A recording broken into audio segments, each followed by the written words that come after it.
ஸ்பெயினில் நடக்கக்கூடிய எலைட் சர்வதேச குத்துச்சண்டை தொடரில் தங்கத்தை வென்ற லவ்லினாவுக்கு என்னுடைய மனதார்ந்த வாழ்த்துக்களை தெரிவிச்சுக்கிறேன்.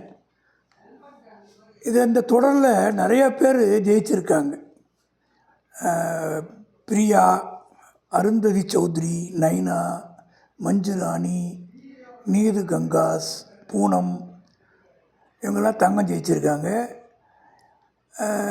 ஒரு வீராங்கனை பிரீத்தி பவார் வெள்ளி ஜெயிச்சிருக்காங்க. ஆண்களுக்கான 60 கிலோ எடைப்பிரிவில் இந்தியாவோட சச்சின், கனடாவோட கியோமோ அலியல்ல ஜெயிச்சு தங்கம் ஜெயிச்சிருக்கார்.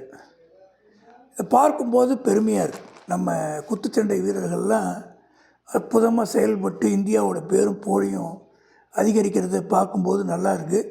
இவர்களுடைய வெற்றி தொடரணும். வாழ்த்துக்கள்.